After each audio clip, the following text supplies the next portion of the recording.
राजऋषि शांतनु का गंगा से विवाह। वैशंपायन जी कहते हैं, जन्मेजय इक्ष्वाकु वंश में महाभिष नाम के एक राजा थे।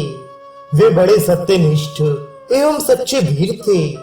उन्होंने बड़े बड़े अश्वमेध और राष्ट्रीय यज्ञ करके स्वर्ग प्राप्त किया।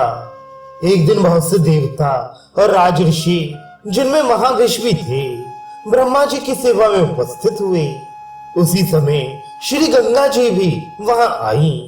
वायु ने उनके श्वेत वस्त्र को शरीर पर से कुछ खिसका दिया। तब वहां उपस्थित सभी लोगों ने अपनी आंखें नीची कर ली, परंतु राजऋषि महाभिष उन्हें निशंक देखते रहे। तब ब्रह्मा जी ने कहा, महाभिष, अब तुम मृत्यु लोक में जाओ। जिस गंगा को तुम देखते रहे हो वह तुम्हारा अप्रिय करेगी, और तुम जब उस पर क्रोध करोगे तब इस श्राप से मुक्त हो जाओगे।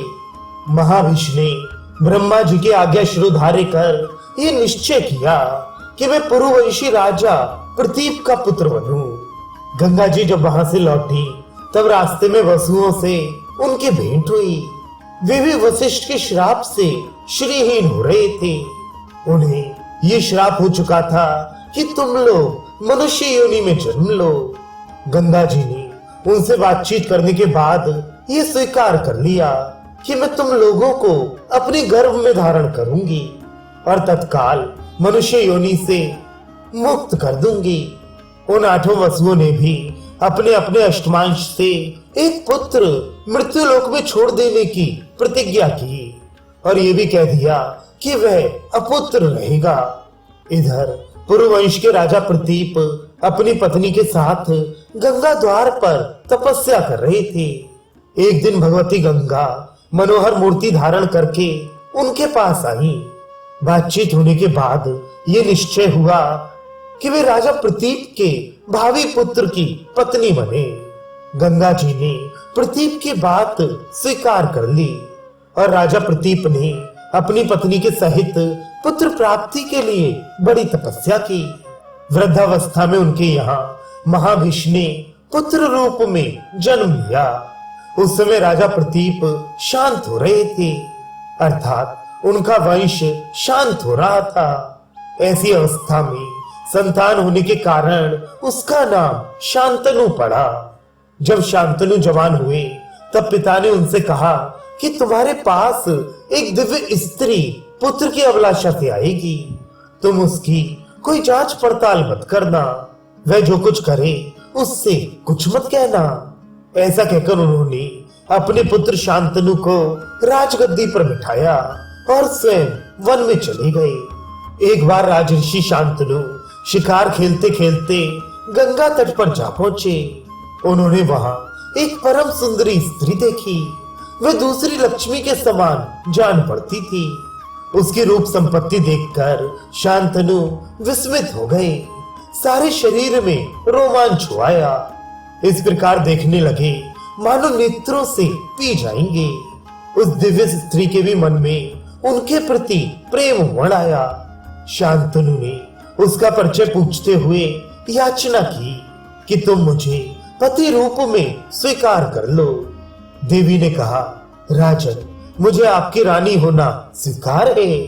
शर्त यह है कि मैं अच्छा बुरा जो कुछ करूं आप मुझे रोकिएगा नहीं, कुछ कहिएगा भी मत।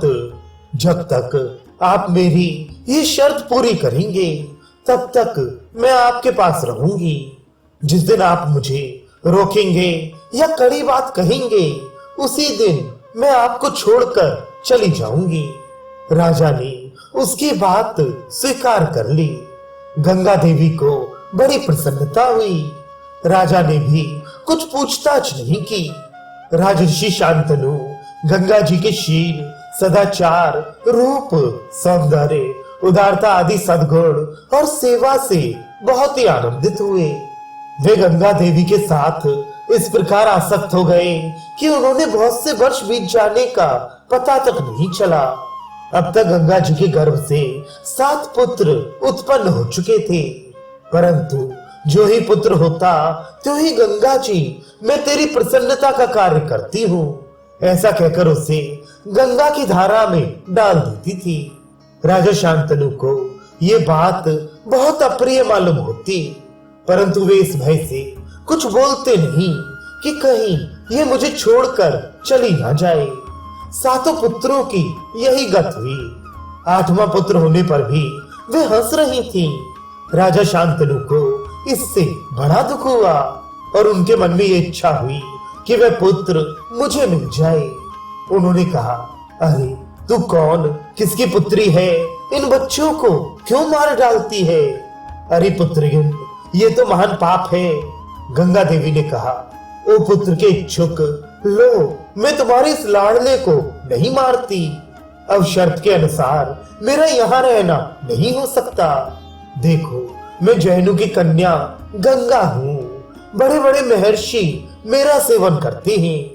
देवताओं की कार्य सिद्धि के लिए ही मैं तुम्हारे पास इतने दिनों तक रही। मेरे 8 पुत्र अष्टवसु हैं। वशिष्ठ के श्राप से इन्हें मनुष्य योनि में जन्म लेना पड़ा था। उन्हें मनुष्य लोक में तुम्हारे जैसे पिता और मेरी जैसी माँ नहीं मिल सकती थी। वसुओं के पिता होने के कारण तुम्हें अक्षय लोक मिलेंगे। मैंने उन्हें तुरंत मुक्त कर देने की प्रतिज्ञा कर ली थी, इसी से ऐसा किया। अब वे श्राप से मुक्त हो गए। मैं जा रही हूँ। ये पुत्र वसुओं का 8वां अंश है, इसकी तुम रक्षा करना। शांतनु ने कहा, वशिष्ठ ऋषि कौन थे? उन्होंने वसुओं को क्यों श्राप दिया? इस शिशु ने ऐसा कौन सा कर्म किया है जिससे यह मनुष्य लोक में रहेगा? वसुओं ने मनुष्य योनि में जन्म ही क्यों लिया? ये सब बातें मुझे बताओ। ये सुनकर गंगा जी ने इस प्रकार उत्तर दिया।